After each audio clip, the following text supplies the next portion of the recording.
دوستوں، بزرگوں اور بھائیوں، نبی رحمت صلی اللہ تعالیٰ علیہ وآلہ وسلم کی سیرت مبارکہ اور سرور کائنات علیہ الصلاۃ والسلام کے احوال شریفہ کا ذکر امت مسلمہ کے درمیان روز کیا جاتا ہے۔ جن لوگوں نے بھوک نہ دیکھی ہو انہیں کھانے کی قدر نہیں ہوتی،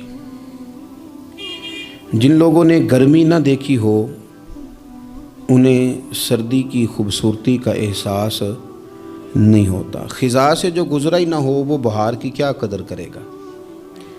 ہم نے وہ انسانی رویے نہیں دیکھے، وہ غلامی نہیں دیکھی، وہ آزمائش نہیں دیکھی، وہ ظلم، وہ جبر، وہ قہر نہیں دیکھا۔ اس لیے ہمارے درمیان جب نبی پاک صلی اللہ علیہ وسلم کی سیرت مبارکہ کی بات ہوتی ہے تو وہ خاص توجہ جو کسی مسلمان کو کرنی چاہیے وہ بعض اوقات محسوس ہوتا ہے الا ماشاءاللہ کہ وہ توجہ نہیں کی گئی۔ آپ اس پر کئی بار غور کریں تو آپ کو اندازہ ہوگا کہ یہ جملہ کہنا کتنا آسان ہے کہ بندہ بیچ دیا جاتا تھا اور اسے خرید لیا جاتا تھا۔ کسی کا گھر بکے تو وہ کتنی تکلیف میں آتا ہے، اور اگر وہ خود بکے تو کہنا کتنا آسان ہے، لیکن اس درد کو ہم محسوس نہیں کر پاتے۔ یہ کہنا کتنا آسان ہے کہ بیٹی دفن کر دی جاتی تھی، لیکن اگر آپ تاریخ پڑھیں تو یہ لفظ نہیں ہے کہ بیٹی دفن کی جاتی تھی، لفظ یہ ہے کہ زندہ ہی دفن کر دی جاتی تھی، اسے مارا بھی نہیں جاتا تھا، زندہ درگور قبر میں اتار دیا گیا ہے۔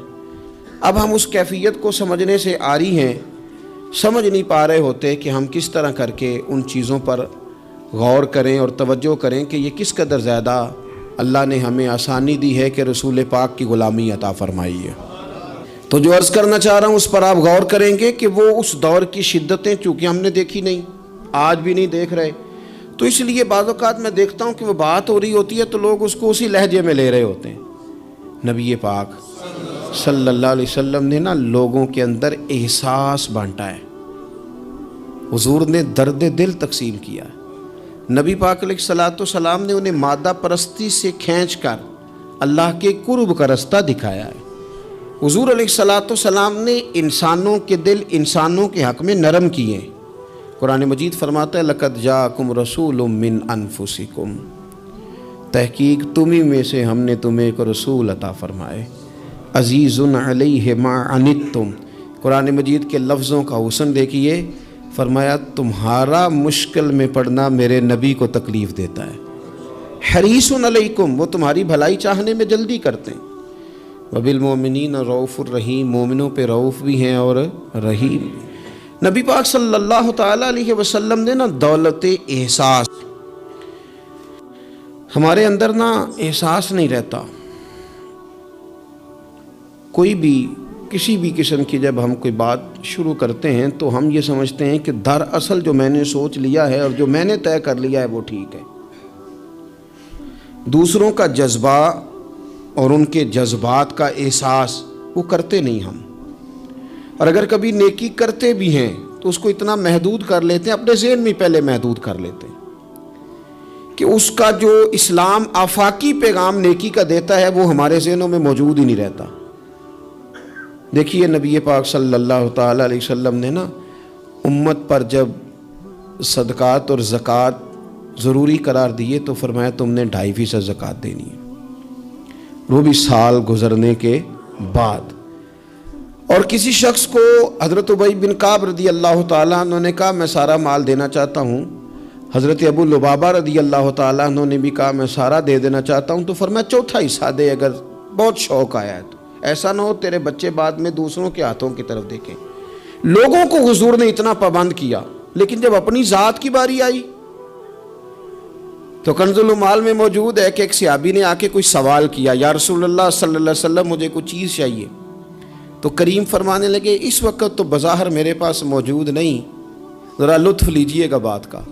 حضور فرمانے لگے فلاں دکاندار کے پاس جا اور میرے نام پہ ادھار لے لے، یعنی میرے نام پہ ادھار لے لے۔ وہ کہتے ہیں نا میرے ابا جی کا کھاتا چلتا ہے وہاں تو میں چیزیں لے لیتا ہوں، فرمایا میرے نام پہ تو ادھار لے لے، پیسے میں دے دوں گا۔ حضرت عمر بیٹھے تھے، انہوں نے کہا یا رسول اللہ صلی اللہ علیہ وسلم، اللہ ہمیں اس کا مکلف تو نہیں کرتا، لا یکلف اللہ نفسا الا وسعها، ہے تو دے دو ورنہ پابندی نہیں۔ قرض اٹھا کے کسی کی مدد کرنا اللہ تو اس کا پابند نہیں کرتا۔ حضرت عمر نے جب حضور کو یہ کہا تو سرکار نے یہ بات ناپسند کی، پسندیدگی کا اظہار نہیں کیا۔ ایک انصاری قریب بیٹھے تھے، وہ کہنے لگے حضور آپ بانٹیے، عرش کا مالک آپ کو بڑا ہی عطا کرے گا۔ حضور ان کی بات سے راضی ہوئے اور پتہ کیا فرمایا؟ فرمایا مجھے بھی اسی چیز کا ہی حکم دیا گیا ہے۔ قرض اٹھا کر بھی حضور صلی اللہ تعالیٰ علیہ وسلم کسی کے ساتھ بھلائی کرتے ہیں۔ احساسات جب اس حد تک ہم نے پتہ کیا سمجھ لیا ہے کہ میرے ذمے میرے بچوں کے اخراجات ہیں، میرے بہن بھائیوں کے ہیں، اس کے علاوہ میری گلی میں، میرے محلے میں، میرے دوستوں میں، میرے رشتہ داروں میں کوئی بچہ کتنا بھی لائق ہو، پڑھے نہ پڑھے مجھے غرض نہیں، اسکول جائے نہ جائے مجھے غرض نہیں، کوئی اس کا کسی قسم کا بھی مستقبل بنے نہ بنے مجھے کیا لگے۔ اور بڑے شاپنگ مال سے جب لوگ شاپنگ کر کے باہر نکلتے ہیں اور پھر دروازے پر وہ باہر آتے ہیں جب، تو ان کی کار کے گرد جب چھوٹے چھوٹے لوگ، چھوٹے چھوٹے بچے خیرات مانگنے کے لیے آگے بڑھتے ہیں، تو پھر وہ ڈھونڈ رہے ہوتے ہیں کہ کہیں نوٹ کھلا ہوا ملے 5-10 کا، تو وہ ہم اس کو تھمائیں گے اور کہیں گے کہ دیکھا میں نے کتنی سخاوت کی، اور وہ بھی اگر ہو تو، ورنہ جھڑک کے گزر جائیں گے۔ وہ احساسات جو آپ کے اپنے بچے کے لیے ہیں، وہ جذبات جو آپ نے اپنے سینے میں اپنے بیٹے کے لیے چھپائے ہوئے ہیں، آپ تو رحمت للعالمین نبی کے ماننے والے ہیں، آپ کس طرح ایک دائرے میں اپنے آپ کو بند کر کے بیٹھ گئے اور دوسروں کے بارے میں آپ نے وہ بات کی نہیں، وہ ذوق پیدا ہی نہیں کیا۔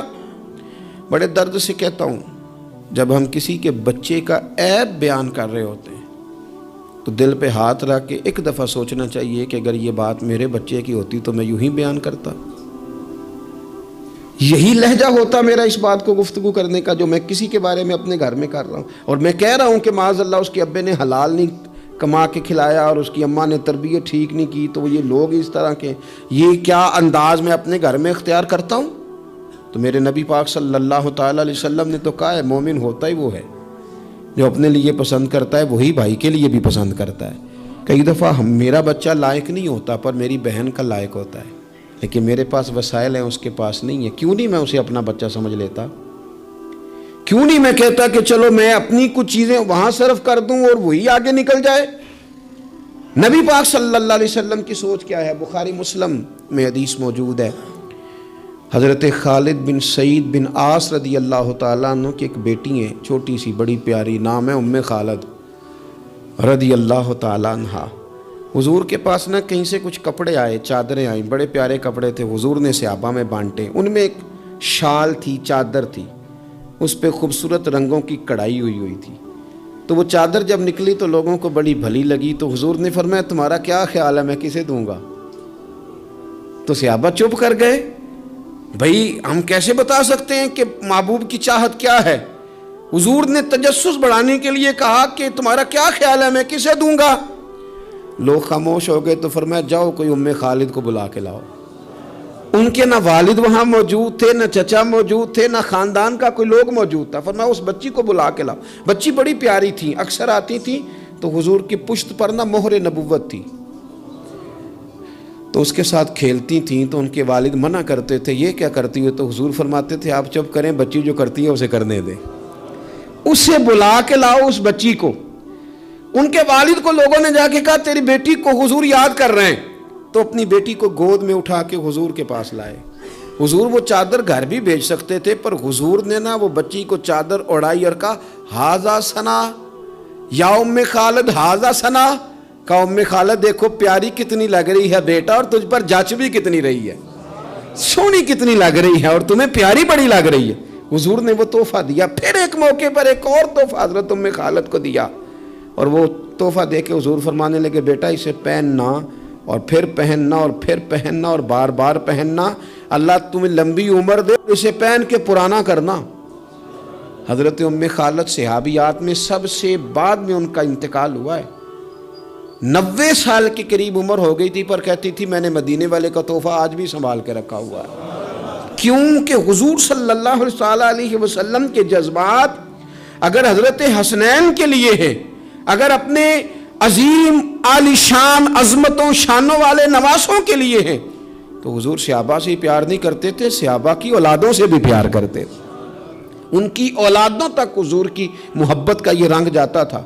ہم چونکہ ترجیحی بنیادوں پر خیر خواہی نہیں کرتے، کبھی کوئی آ گئی نیکی تو کر لی، وہ بھائی سارے کپڑے اپنے گھر میں بانٹنے ہیں، جو ملے گا اسے پلٹ کے اپنے گھر ہی پھینکنا ہے، کسی کا کوئی حق ہی نہ رہے ہماری دولت پر، کسی کا کوئی حق ہی نہ رہے ہماری خیر خواہی پر، پلٹ پلٹ کر۔ وہ میں اکثر کہتا ہوں کہ عجیب زمانہ آ گیا نا، پیر صاحب کے گھر میں پیدا ہونے والا پیر ہے، دوسرا ہو سکتا لیڈر کا بیٹا ہی لیڈر ہے، دوسرا ہو سکتا سیاستدان کا بیٹا ہی، وہ بھئی کس نے پابندی لگا دی ہے کہ یہ کہیں اور نہیں جا سکتی؟ اور سب جگہ اللہ ماشاءاللہ، دینی لوگوں میں بھی، دنیاوی لوگوں میں بھی، سیاسی لوگوں میں بھی، سب جگہ ہر جگہ یہی ہے کہ اس کے بعد اس کا بیٹا ہی آئے گا۔ کوئی چیز باہر جانی نہیں چاہیے، جانے نہ پائے، ہر چیز گھر کے اندر رکھو۔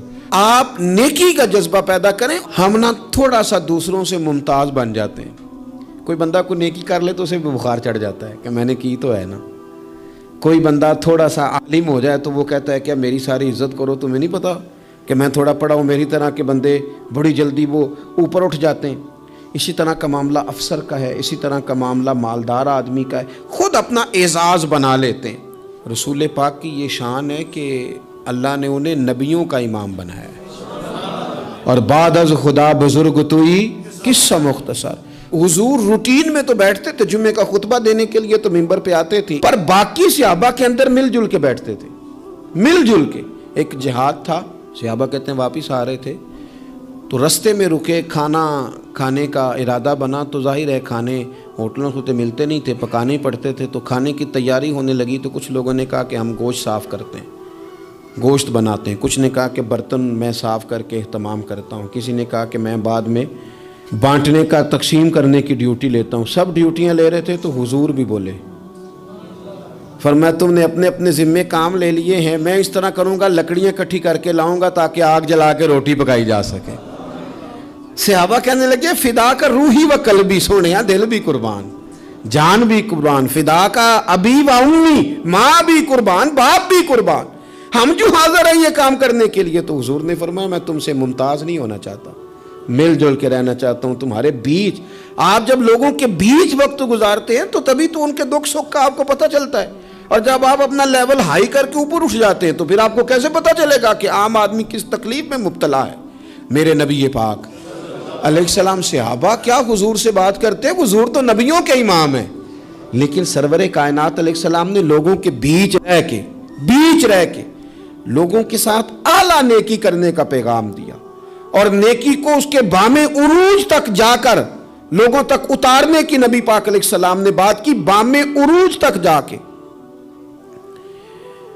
کبھی اس طرح بھی ہوتا ہے کہ سامنے والا تلخ رویہ لے کے آتا ہے، لیکن دین کے اندر آپ کو یہ حکم دیا گیا ہے کہ آپ بندہ دیکھ کے اپنا رویہ نہیں بدلیں گے، آپ یہ دیکھیں گے کہ میرے دین نے مجھے کیا پیغام دیا ہے۔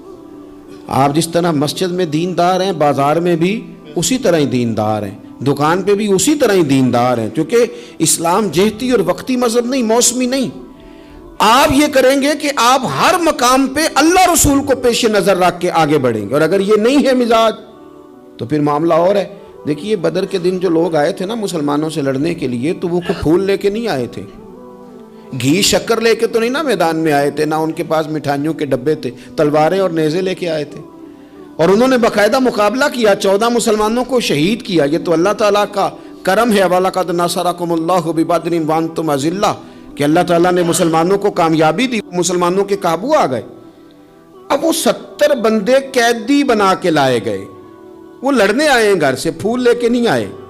قید خانے اس طرح تو تھے نہیں جس طرح آج جیل بنی ہوئی ہے، تو مختلف صحابہ، جس کے پاس ایک کمرہ خالی تھا اس نے ایک آدمی کو گھر میں قید کیا، کسی نے 2 کو کیا، حضور نے وہ بانٹ دیے۔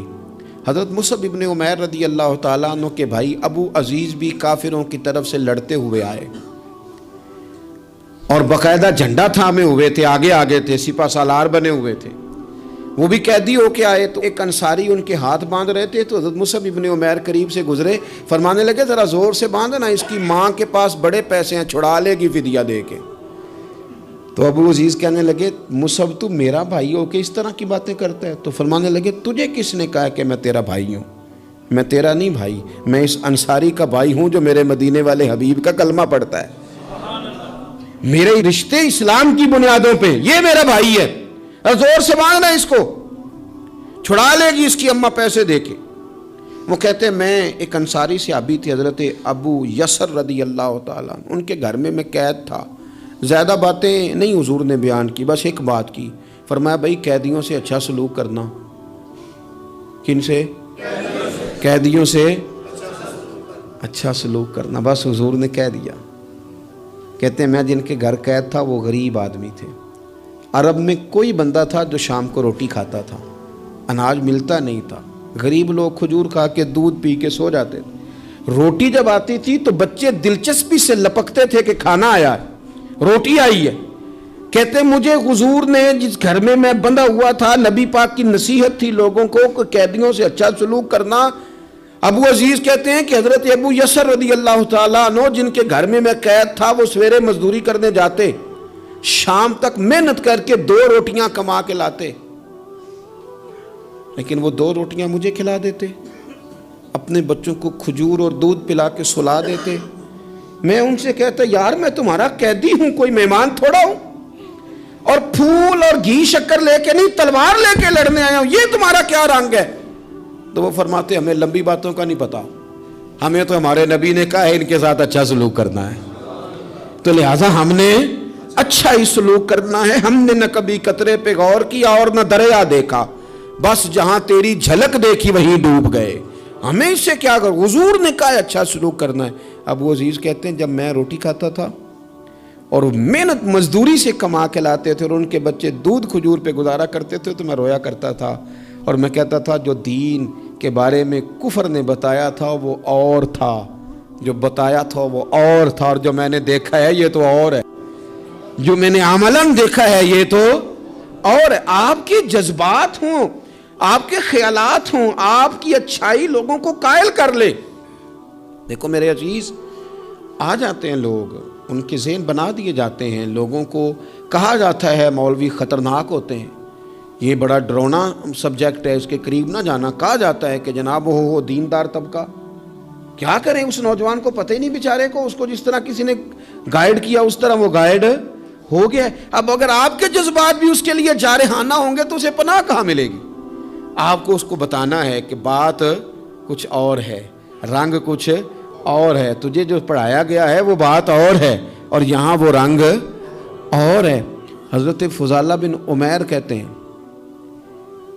کہ میں بھی فتح مکہ کے موقع پہ نا اپنی تلوار کو، اپنے خنجر کو تیار کر کے اور بغل میں دبا کے اور چادر اوڑھ کے گیا تھا کعبے کا طواف کرنے کہ حضور میرے قریب سے گزریں گے تو معاذ اللہ شہید کر دوں گا، لیکن اللہ نے تو غیب کے خزانوں کی کنجیاں دی ہیں نا اپنے نبی پاک کو، میں شہید کر دوں گا۔ کہتے میرے ہاتھ میں خنجر تھا، بغل میں تلوار تھی، خیال تھا طواف کرتے کرتے سارے لوگ مسجد آتے ہیں، پر یہ ضروری تو نہیں سارے اچھی نیت سے ہی آئیں، کچھ اور نیتیں لے کے بھی آتے ہیں، اپنے اپنے ارادوں سے بھی آتے ہیں۔ خنجر لے کے آیا خانہ کعبہ کا طواف کرنے، اور جب نبی کریم صلی اللہ تعالی علیہ وسلم نے مجھے دیکھا، حضور جان چکے ہیں کہ میں قتل کرنے کے ارادے سے آیا ہوں، تو مجھے دیکھ کے فرمانے لگے تو فضالہ ہے؟ میں نے کہا یا رسول اللہ فضالہ ہوں، تو فرمایا بول نہ جو دل میں چھپا کے آیا ہے۔ خیال آیا مسلمان نیک و بد پہچان جاتے ہیں، محمد آدمی کے دل کی باتیں جان جاتے ہیں صلی اللہ تعالی علیہ وسلم۔ کر نہ جدھر تو آیا ہے، تو فضالہ کہنے لگے حضور کچھ بھی نہیں، میں تو اللہ کا ذکر کر رہا ہوں۔ تو حضور فرمانے لگے چل پھر استغفار ہی کر لے۔ گویا حضور نے یہ نہیں کہا تو جھوٹ بول رہا ہے، بات اس طرح کی کہ تو استغفار پڑھ لے، پھر اپنی پچھلی بات سے توبہ کر لے۔ فضالہ کہتے ہیں یہ کہتے کہتے حضور نے دست کرم اٹھایا اور اپنا مقدس ہاتھ میرے سینے پہ پھیرا، سارا کفر، سارا نفاق، سارا شرک نکل گیا، مجھے کائنات میں سب سے پیارا چہرہ ہی مدینے والے رسول کا نظر آنے لگا، قدموں پہ آ گیا، میں غلام بن گیا نبی پاک کا۔ وہاں سے واپس آ رہا تھا تو ایک عورت تھی جس سے میرے شناسائی تھی، تعلقات تھے، میں کبھی اس سے ملتا تھا، میں گزر رہا تھا تو اس نے مجھے بلایا، میں نے توجہ ہی کوئی نہیں کی۔ پھر کہنے لگی تو وہی فضالہ نہیں؟ میں نے کہا نہیں میں وہ نہیں، اب میں مدینے والے کا غلام بن گیا ہوں، اب میری نگاہوں میں جچتا نہیں کوئی، جیسے میرے محبوب ہیں ایسا نہیں کوئی۔ میرے رسول پاک صلی اللہ تعالی علیہ وسلم نا سامنے والے کے بارے میں رویہ دیکھیں نا، آپ ایک بات کو سمجھ لیں، اگر آپ اس کو سمجھ لیتے ہیں نا، اس میں تھوڑی سی نا وسعت آ جاتی ہے چیزوں میں۔ بڑی سخت بات بھی کو بندہ آپ کے ساتھ کر رہا ہے تو اگر آپ ایک بردبار آدمی ہیں اور آپ کوئی فضل والے ہیں، تو پھر مجھے ایک دوست نے کہا، ایک صاحب جمعہ پڑھنے آتے تھے، وہ آج کل نہیں آ رہے، تو اس کے جواب میں کئی دلائل ہو سکتے تھے، وہ بڑا مصروف ہو گیا ہے، وہ بس اسی طرح کا ہے، بے وفا نکل آیا ہے۔ تو میں نے ان سے کہا یار ہم کو اتنے بڑے لوگ ہیں کہ روز ہی کو یہاں آئے، ٹھیک ہے جب جی چاہا آ گیا، جب نہیں چاہا تو نہ آیا، اس میں کیا کوئی ایسی بات، کوئی مسئلہ نہیں، پھر کیا نہیں آیا تو پھر بھی ٹھیک ہے۔ وہ بندہ دیکھتا ہی رہ گیا میرا چہرہ۔ ایک دفعہ مجھے ایک صاحب نے آ کے کہا کہ فلاں آدمی نے آپ کے بارے میں کوئی ایسی بات کی ہے، تو میں نے ان سے کہا میں اتنا بڑا بندہ ہی نہیں، انہوں نے نہیں کی ہوگی، ان کے پاس اتنا وقت ہی نہیں ہے مجھے ڈسکس کرنے کا، میں چھوٹا آدمی ہوں، وہ مصروف آدمی ہے۔ انہوں نے کہا نہیں انہوں نے کی ہے، اور میں نے کہا نہیں انہوں نے نہیں کی۔ کہنے لگے کی ہے، میں نے اگر کی ہے تو پھر آپ میرے ساتھ ہیں کہ ان کے ساتھ ہیں؟ کہنے لگے جی تو میں آپ کے ساتھ ہوں۔ پھر میں نے کہا اگر آپ میرے ساتھ تھے تو مجھے بتانے نہ آتے، اگر آپ سمجھتے تھے کہ میں ٹھیک ہوں تو پھر میری وکالت کر دیتے۔ آپ تھوڑا نرم رہیں، تھوڑا حوصلہ کریں، چیزوں کو سہنا سیکھیں۔ اگر آپ ہر وقت رد عمل پہ تیار ہیں تو پھر تو آپ کو لوگ کمزور کر دیں گے، بزدل ہو جائیں گے۔ دنیا میں سب سے کمزور وہ بندہ ہوتا ہے جسے چڑھایا جا سکتا ہے، جس بندے کو غصہ دلایا جا سکتا ہے، جو استعمال ہو جاتا ہے وہ کمزور پڑ جاتا ہے۔ کیوں اس طرح کا لہجہ اختیار کریں کہ جس کا دل کرے کوئی نئی بات سنائے اور ہمیں استعمال کر کے گزر جائے؟ کبھی نہیں۔ آپ کا حوصلہ اتنا بڑا ہو، رنگ اتنا بڑا ہو، طبیعت اتنی بڑی ہو۔ میرے حضرت صاحب رحمۃ اللہ علیہ کے پاس ایک صاحب آیا کرتے تھے، مرید بھی ہوئے، بعد میں بگڑ گئے وہ کسی وجہ سے، آنا جانا چھوڑ دیا۔ تو حضرت قبلہ رحمۃ اللہ تعالی علیہ سے لوگوں نے کہا حضور وہ نہیں آتے تو اب وہ گمراہ ہو جائیں گے۔ تو بڑی باتیں بھلی لگتی ہیں، بعض لوگ چوڑے ہو جاتے ہیں۔ تو حضرت صاحب رحمۃ اللہ علیہ فرمانے لگے اب توبہ کرو، کیوں گمراہ ہو جائیں؟ میں کوئی معیار ہدایت ہوں؟ میں کوئی معیار ہوں؟ نبی کو چھوڑ کے بندہ گمراہ ہوتا ہے، رسول کو چھوڑ کے کافر ہوتا ہے، یہ تم نے کیسی عجیب بات کر دی؟ فرمایا دعا کرو جہاں رہے رب اس پہ رحمت ہی فرمائے۔ ہم نہ دائروں میں بند ہو جاتے ہیں، ہم کہتے ہیں صرف جو میرے ساتھ ہے وہ ٹھیک ہے، تو جو باقی اربوں خربوں لوگ ہیں وہ کدھر گئے؟ آپ اپنا دل حوصلہ بڑا کریں، جب آپ کو لوگ غصہ دلانے پہ آ جائیں تو وہ آپ کو استعمال، ان کو پتہ چل جائے گا آپ استعمال کیسے ہوتے ہیں، آپ کس طرح استعمال ہوتے ہیں ان کو سمجھ آ جائے گی۔ میرے رسول پاک صلی اللہ علیہ وسلم نے پیار اس طرح کیا ہے، سیرت اس طرح بانٹی ہے کہ اس میں خیر خائی چھلکتی۔ میں نا اپنے دادا جی سے، اپنے نانا جی سے، پھر اپنے ابا جی سے، پھر اپنے محلے کے بزرگوں سے، پھر اپنے علاقے کے بڑوں سے ایک بات سنتا تھا تو میں کہتا تھا کہیں سے تو یہ آئی ہے نا، یہ ان کی اپنی پیدا کردہ تو نہیں نا۔ سادے لوگ، انگوٹھا چھاپ لوگ، اپنا نام بھی نہیں لکھ سکتے، پر وہ کہتے تھے اے تھی آ گئی ہے بوئے تھے، ہن موڑ سکتے؟ سمجھ آ رہی ہے میری بات کی؟ دروازے پہ بیٹی آ گئی ہے، اب کچھ ہو سکتا؟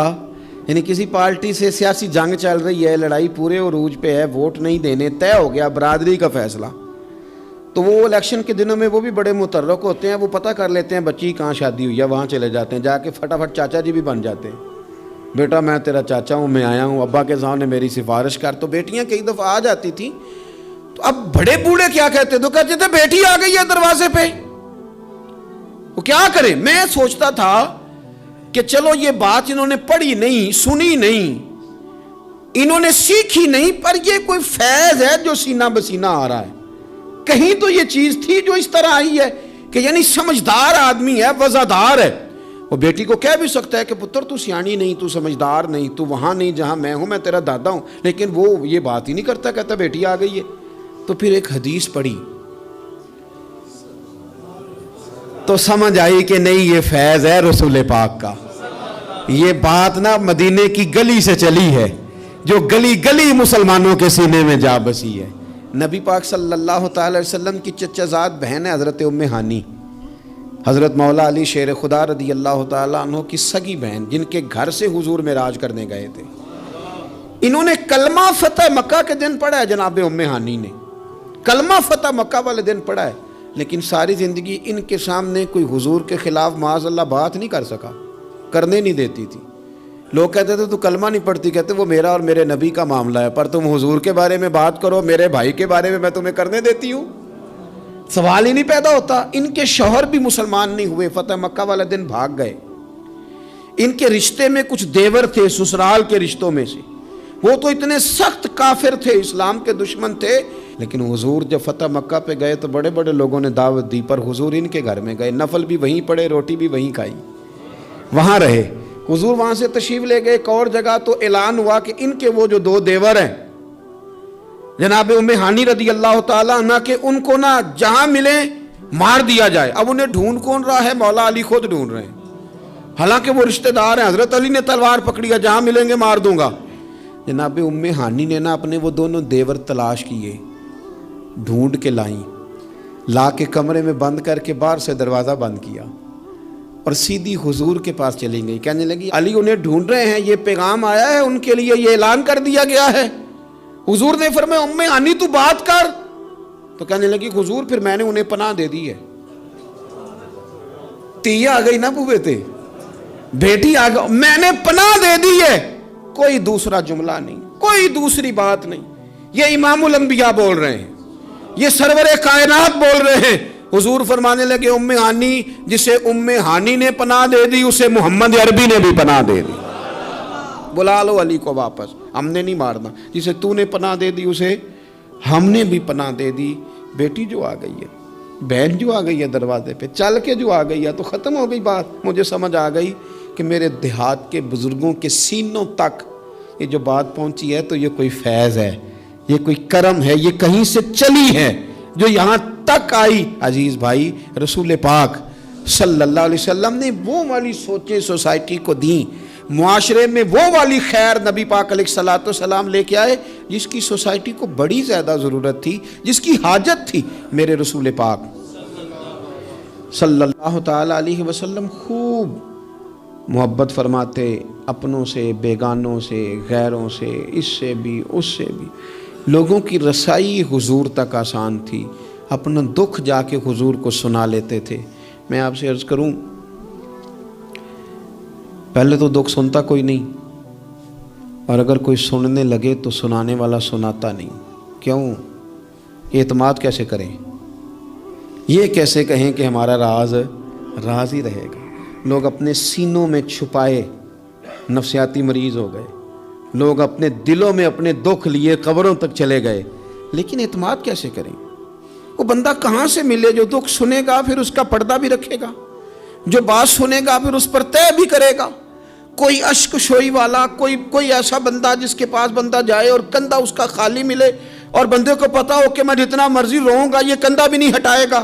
لوگوں کو یہ میسر ہی نہ آیا، لیکن میرے رسول کائنات سرور دو عالم نور مجسم صلی اللہ تعالی علیہ وسلم کی خدمت میں کوئی بھی آیا، وہ یار حضور بھی تو بڑا ہی مصروف ہے نا، پگلی عورت ہے، دیوانی ہے، اس نے آ کے کہا حضور میں نے کوئی بات کرنی تھی، تو فرمایا تو جس گلی میں کہے گی میں وہیں تیری بات سننے کو تیار ہوں، تو جہاں کہے گی۔ یعنی یہ نہیں فرمایا کہ تو کل شام عصر میں آ جانا، ہوتی ہے مصروفیات، ترتیب دے لیا جاتا ہے، وقت بعض اوقات ہوتے ہیں مسائل، لیکن حضور نے جو سیرت چھوڑی وہ یہ ہے کہ تو جہاں کہے گی۔ اور صحابہ کہتے ہیں پھر ہم نے دیکھا بھی اس نے ایک گلی میں حضور کو کھڑا کیا ہوا ہے، اور وہ نبی پاک صلی اللہ علیہ وسلم کو نہ اپنے دکھ سنا رہی ہے۔ شاید یہی وجہ تھی حضور کائنات کے دکھ سنتے تھے اور کائنات میرے نبی کی رسالت کا اعلان کرتی تھی۔ حضور اگر ان کی سنتے تھے تو یہ ساری زمین و آسمان کی مخلوق حضور کے ترانے پڑھتی تھی، نبی پاک کی نعتیں پڑھتی تھی، حضور کا تذکرہ کرتی تھی، یہاں تک کہ جن کو لوگ بھیڑیے کہتے ہیں وہ بھی حضور کے گن گاتے تھے۔ ایک شخص کہتا ہے میں بکریاں چلا رہا تھا تو بھیڑیا ایک بکری اٹھا کے لے گیا، میرے پاس نیزہ تھا، تلوار تھی، ڈنڈا تھا، میں نے اس کو اس طرح کر کے گھیرا کہ بکری چھڑا لی۔ بھیڑیا جا کے بیٹھ گیا پہاڑ کے اوپر، اس کو رب نے زبان دی، وہ بولنے لگا، کہنے لگا مجھے اللہ نے رزق دیا تھا تو نے چھین لیا ہے۔ کہتے میں پہلے ڈرا، پھر میں نے اسے کہا بھیڑیا کیسے بولتا، یہ تو بڑی عجیب بات ہے۔ وہ کہنے لگا ایک بات اس سے بھی عجیب ہے، میں نے کہا وہ کیا؟ کہنے لگے مدینے میں حضور آ گئے اور تو نے ابھی تک جا کے کلمہ ہی نہیں پڑھا۔ وہاں حضور آ گئے اور تو نے، یہ اس سے بھی عجیب بات نہیں، بھیڑیا بول رہا ہے کائنات کے جب حضور نے، یہ جو پوری دنیا میں لوگوں نے یا رسول اللہ یا رسول اللہ یا رسول اللہ کی صدا بلند کی، اور یہ ذرہ ذرہ بھی عید میلاد پہ حضور کے ترانے پڑھتا نظر آیا، تو یاد رکھو حضور نے اپنی مدثر کی چادر پھیلائی ہی اتنی ہے کہ دھرتی ساری کے دکھ حضور نے سمیٹ لیے۔ اللہ کے رسول صلی اللہ علیہ وسلم نے اپنی چادر نور میں لے لیا سب کو۔ پر میں کیا کروں، میری ملت کا جوان اگر کبھی موبائل سے گردن اٹھائے گا تو باپ کا حال پوچھے گا نا، وہ اگر کبھی مووی سے اپنے آنکھیں سائیڈ پہ کرے گا تو اماں سے پوچھے گا نا کہ آپ کو کوئی تکلیف تو نہیں ہے۔ اس طرح کر کے دنیاوی مشاغل اور مسائل میں ہم الجھ گئے ہیں اور کوئی فائدہ بھی نہیں اٹھا پا رہے، کچھ بھی نہیں ہے، کچھ بھی نہیں ہمارے، ہم نے کوئی نفع نہیں حاصل کیا، الجھتے ہی جا رہے ہیں۔ ایک تو اپنے آپ کو لوگوں کے بیچ لائیں، اپنے آپ کو بڑا سمجھنا ختم کریں، کسی کی بھی بات سنیں، کسی کو بھی، یعنی خود ہی سارا کچھ بن جانا، خود ہی بتا دینا، خود ہی اعلان کر دینا، خود بخود ہی اپنے آپ کو نیک سمجھ لینا، خود بخود ہی اپنے آپ کو بڑا جان لینا، اس سے تھوڑا سا باہر آئیں۔ اور دوسرا یہ کہ جس حد تک ممکن ہو، جس حد تک آنسو پوچھے جا سکیں اس حد تک تو جانا ہماری ڈیوٹی ہے کہ نہیں؟ جو ہماری احاطے میں لوگ آتے ہیں ان کی حد تک تو ہم خیر بانٹ سکتے ہیں کہ نہیں؟ ایک بات آخر میں آپ کی خدمت میں نے عرض کرنی ہے، بڑی تکلیف کے ساتھ عرض کروں گا۔ دیکھیں، کچھ نہیں نہ کر سکتے تو لوگوں کے لیے جذبات ہی اچھے کر لیں، خیر کے جذبات اپنے دلوں میں لوگوں کے لیے پیدا کریں اور موقع دیں۔ ہر شخص اپنی اپنی جگہ پہ اپنے اپنے حساب سے۔ آپ نے کبھی حدیثوں کی روایت میں یہ سنا ہے کہ یہ حدیث حضرت خالد بن ولید سے مروی ہے؟ ہوں گی چند حدیث، پر چند حدیثیں کس سے مروی ہیں؟ حضرت ابو ہریرہ سے ہیں، حضرت انس بن مالک سے، حضرت عائشہ سے، ایسے ہی ہے۔ چلیں، آپ نے وہ واقعہ سنے ہوں کہ تلوار لی تھی تو فلاں جگہ پہ حضرت ابو ہریرہ نے اتنے لوگ کاٹ دیے تھے، کوئی بات ایسی سنی ہو؟ ایک آدمی میدان میں ہے، وہ جہاد کر رہا ہے، کہ یہاں بیٹھا ہے وہ رسول اللہ کا دین بیان کر رہا ہے۔ ہر بندے کا شعبہ ہے، نہ حضرت خالد بن ولید نے یہ کہا کہ ابو ہریرہ آپ میدان میں کیوں نہیں آ رہے، اور جناب ابو ہریرہ نے نہ یہ کہا کہ آپ حدیثیں کیوں نہیں روایت کر رہے۔ تو ہم ایک دوسرے کے لیے جب جذبات اتنے حسین پیدا کر لیتے ہیں، دل ہم اگر حضرت ابو ہریرہ رضی اللہ تعالیٰ عنہ حضور سے وہ سارا خزانہ لے کے اندر جمع نہ کرتے تو ہم تو آج بھائی کوئی شے ہی نہ بتا پاتے لوگوں کو، کوئی چیز آتی نہ۔ یہ ضبط، یہ حوصلہ انہوں نے پیدا کیا تو بات آگے کی۔ کسی بھی شعبے میں آپ تعلق رکھتے ہیں، کسی بھی شعبے میں ایک دوسرے کی، میں کہا کرتا ہوں یہ سپیکر والا ساتھی نہ آئے تو ہم بڑے پریشان ہو جائیں، کیونکہ اس نے چلایا ہے تو میری بات آپ تک پہنچ گئی۔ ہر بندے کی ضرورت کو محسوس کریں۔ میں بہت سارے کام نہیں کر پاتا اپنے ہاتھ سے، یعنی مجھے روز کہیں دور دراز جلسوں پہ جانا ہوتا ہے، پر جلسے پہ جا کے میری ہی اہمیت ہے، میرا ہی نعرہ ہے، میرے گلے میں ہی پھول ہیں، پر ڈرائیور جو بیچارہ، میں تو سو گیا گاڑی میں، وہ تو جاگتا رہا، میں کئی دفعہ سارے رستے سویا رہا، وہ جاگتا رہا، اس کے بغیر کام چلتا ہے؟ تو بھئی ہر بندے کی اپنی جگہ پہ ایک اہمیت ہے، آپ اس اہمیت کو سمجھیں اور پیار بانٹیں۔ اللہ کے حضور دعا ہے مالک میں حضور کی سیرت سے فیض یاب فرمائے۔ آخر دعویٰ یان الحمدللہ رب العالمین۔